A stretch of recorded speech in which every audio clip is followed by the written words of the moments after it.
Hello everyone, इस video में हम करेंगे क्लास 9 की साइंस की वर्कशीट नंबर 47।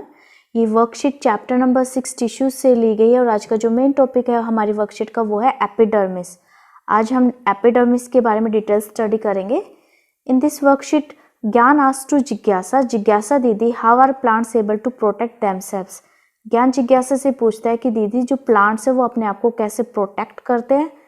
फिर जिज्ञासा रिप्लाई करती है, ज्ञान plants have protective tissues for this purpose. जिज्ञासा ज्ञान को बताते हैं कि इस पर्पस के लिए प्लांट्स के पास प्रोटेक्टिव टिश्यू होते हैं जो उनको प्रोटेक्ट करते हैं। The entire surface of the plants is covered by this tissue. जो पूरा सरफेस है प्लांट का वो इस टिश्यू से कवर होता है। The main task is to protect the parts of the plant. इसका जो मेन टास्क है इस प्रोटेक्टिव टिश्यू का वो प्लांट के पार्ट्स को प्रोटेक्ट करना, उनकी रक्षा करना है, उनको प्रोटेक्शन देना है। There are also simple tissues but their function is different from supportive tissues. ये भी सिंपल टिश्यूज होते हैं लेकिन इनका जो फंक्शन है वो सपोर्टिव टिश्यूज से अलग होता है, डिफरेंट होता है। These are of 3 types. Generally जो प्रोटेक्टिव टिश्यू होते हैं ये 3 तरह के होते हैं, एपिडर्मिस, स्टोमेटा एंड कॉर्क। ठीक है, ये 3 तरह के होते हैं सिंपल टिश्यूज जो प्रोटेक्शन का काम करते हैं, जिनको हम प्रोटेक्टिव टिश्यूज बोलते हैं, epidermis, stomata and cork. First we will study about epidermis. What is epidermis? All parts of the plant like flower, leaves, stem and outer layer of the roots are covered by an external layer of cells called epidermis. Plant के सभी parts जिसमें आपके flowers, leaves, stem और जो roots की outer layer है ये सब एक सेल्स की एक लेयर से कवर होते हैं, एक एक्सटर्नल लेयर से, बाहरी परत से। इसे ही क्या कहा जाता है? एपिडर्मिस कहा जाता है। Most of the cells are usually flat, their outer cell wall is thicker than the inner cell wall. जो एपिडर्मिस होता है इसकी ज़्यादातर जो सेल्स होती है वो कैसी होती है? फ्लैट होती है। और जो बाहरी सेल वॉल होते हैं यानी कि जो आउटर सेल वॉल होती है वो थिक होती है कंपेरेटिवली जो इनर वाली वॉल होती है उसके। Epidermal cells of aerial part produces a layer known as cuticle on it, which often secrete a waxy water-resistant substance called cutin. It is more prominent in the aerial part of the desert plant. जो epidermal cells होते हैं aerial part की यानी कि जो हवा में रहते हैं जो parts, शूट सिस्टम की अगर हम बात करें, स्पेशली लीव्स की, जो एपिडर्मिस की सेल्स हैं वो एक लेयर प्रोड्यूस करते हैं, क्यूटिकल की एक लेयर फॉर्म कर लेते हैं, विच ऑफन सीक्रेट अ वैक्सी वाटर रेजिस्टेंट सब्सटेंस। और जनरली जो ये लेयर है ये वैक्सी मोम जैसा कुछ वाटर रेजिस्टेंट सब्सटेंस सीक्रेट करती है और इस सब्सटेंस को क्यूटिन कहा जाता है। यानी कि ये चिकना सा होगा, अगर आपने लीव्स को देखा भी होगा तो उसका एक सरफेस काफ़ी चिकना होता है, स्मूथ होता है, वैक्स जैसा। और ये ज़्यादातर जो एरियल पार्ट, डेजर्ट के जो प्लांट एरियल पार्ट के, उनमें प्रोमिनेंट होता है। क्यों होता है? क्योंकि ये वाटर लॉस को प्रोटेक्ट करता है, प्रिवेंट करता है। ट्रांसपिरेशन प्रोसेस के दौरान जो वाटर लॉस होता है उसको प्रिवेंट करता है। This provide the protection against loss of water, mechanical injury and invasion by parasitic fungi. जो ये क्यूटीन है, जो क्यूटिकल है, ऊपर जो लेयर है, ये मेन इसका काम क्या है? लॉस ऑफ वाटर को प्रोटेक्ट करना, प्रिवेंट करना। साथ के साथ जो प्लांट को जो यानी कि एरियल पार्ट्स को मैकेनिकल इंजरी और बाहर से जो फंजाई वगैरह है, कवक वगैरह है, उसके अटैक से, उसके इन्वेजन से भी बचाती है। Cuticle of the epidermis controls the transpiration. जो एपिडर्मिस की जो क्यूटिकल है ये ट्रांसपीरेशन को भी कंट्रोल करती है। ट्रांसपीरेशन क्या होता है? Loss of water in the form of vapours from the surface of leaves in plants. Next point है, epidermal cells of the roots absorb water with the help of hair like extensions called root hairs. Root hairs increases the water absorption capacity of the roots. जो epidermal cells होते हैं roots की वो क्या करती है? Water को absorb करते हैं with the hair like extensions. जो रूट होती है उनमें हेयर लाइक ऐसे एक्सटेंशंस होती हैं, आपने ऑब्जर्व भी किया होगा, बारीक बारीक। तो जो एपिडर्मल सेल्स होते हैं रूट्स की वो एब्जॉर्व करते हैं वाटर को इन हेयर लाइक एक्सटेंशंस की हेल्प से। इन हेयर लाइक एक्सटेंशंस को रूट हेयर्स कहा जाता है। रूट हेयर्स का काम क्या है, ये root hairs increase the water absorption capacity of the roots, यानी कि सरफेस एरिया, यानी कि ये सरफेस एरिया इंक्रीज कर देती हैं वाटर को एब्जॉर्ब करने की, रूट्स की वाटर एब्जॉर्प्शन की कैपेसिटी इंक्रीज होती है रूट हेयर्स से। अब बात करते हैं स्टोमेटा की। Epidermis layer of leaves have tiny pore like structure called stomata. जो एपिडर्मिस लेयर है लीव्स की, उसके ऊपर छोटे छोटे पोर्स होते हैं, छिद्र होते हैं, इन्हीं पोर्स को हम स्टोमेटा कहते हैं। These pores are surrounded by kidney और beans like small cells called as guard sales.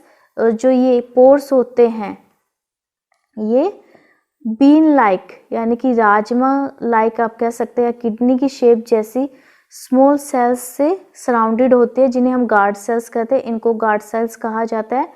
These cells control the closing and opening of the stomata। ये जो गार्ड सेल्स हैं ये स्टोमेटा की क्लोजिंग और ओपनिंग को कंट्रोल करती है।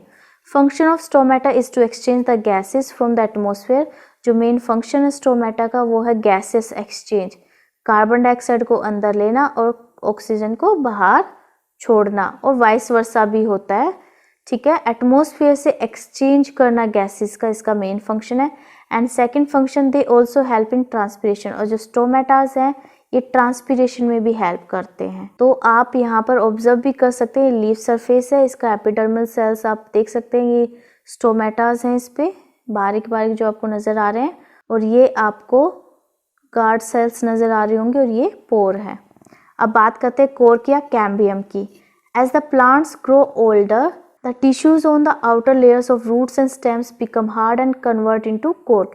जैसे जैसे प्लांट बूढ़ा होता जाता है, उसकी एज होती जाती है, the tissues on the outer layers, जो outer layers की जो टिश्यूज होते हैं रूट्स और स्टेम्स के, वो हार्ड हो जाते हैं, कठोर हो जाते हैं और कॉर्क में कन्वर्ट हो जाते हैं। This produces a multi layer outer covering known as bark on the plant. इससे क्या है, एक मल्टी लेयर कवरिंग प्रोड्यूस होती है, बनती है प्लांट पे, जिसे छाल यानी कि बार्क कहा जाता है प्लांट की। Due to the deposition of suberin, a chemical substance produced by this tissue between the cells, the cell walls becomes thick and no intracellular space is left between them and cells becomes dead. Cells के बीच में सुब्रीन नामक जो chemical substance है, इसके deposition से क्या होता है, जो सेल वॉल्स है वो काफ़ी मोटी हो जाती है और कोई भी इंट्रासेलुलर स्पेस नहीं बचता सेल्स के बीच में, और सेल्स बिकम्स डेड, और सेल्स डेड हो जाती हैं। Suberin makes the bark and cork impervious to gases and water, thus it protects from jerks and wounds। जो सुब्रीन है ये केमिकल सब्सटेंस है, ये टिश्यू के द्वारा प्रोवाइड किया जाता है। तो ये क्या करता है, बार्क को यानी कि छाल को और कॉर्क को गैसेस और वाटर के लिए इम्पीरियस यानी कि अवरोधक बना देता है, उसमें गैस और पानी नहीं जा सकते। इस प्रकार ये प्लांट को जर्क से और वाउंड से बचाता है। Now here are some questions related to worksheet. First question, what are protective tissues, where are they located in plant. Protective tissues क्या होते हैं और ये कहाँ पर लोकेटेड होते हैं। तो इस क्वेश्चन के आंसर में आप लिखोगे बेटा, the tissues which protect the plants, which protect the plants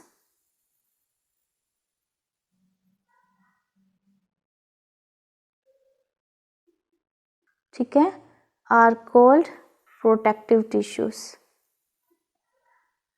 ठीक है, ये हो गया प्रोटेक्टिव टिश्यूज की डेफिनेशन। और ये लोकेट कहाँ होते हैं, ये ऑल ओवर जो प्लांट बॉडी है उस पर लोकेटेड होते हैं। तो जो सेकंड पार्ट का आंसर है वो वर्कशीट से ही मार्क करते हैं।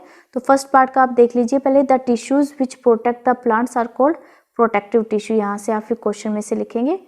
और जो सेकेंड पार्ट है उसका आंसर होगा, the entire surface of the plant is covered by this tissue. First question का सेकेंड पार्ट का आंसर है ये। ठीक है, अब देखते हैं next. At the function of epidermis, epidermis का फंक्शन हमें बताना है। तो एपिडर्मिस के फंक्शन में आप लिख सकते हैं, this provide the protection against loss of water, mechanical injury and invasion of parasitic fungi, and cuticle of the epidermis controls the transpiration and it also helps in the water absorption। यहाँ तक ठीक है, ये सब आप इसके answer में लिख सकते हैं, तीनों पॉइंट्स। Answer number 3। फिर है where stomata located in plants, what are the functions of stomata. तो स्टोमेटा कहाँ लोकेट होते हैं, आप इस क्वेश्चन के आंसर में लिखोगे stomata are located on the leaf surface.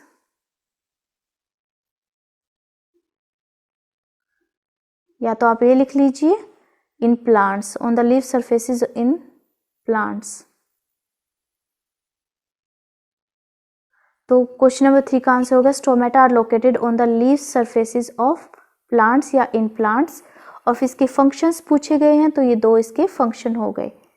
अब क्वेश्चन नंबर 4 है why is cork hard. Cork hard क्यों होती है, तो इस पार्ट में आप लिखेंगे cork is hard due to deposition of सुब्रीन।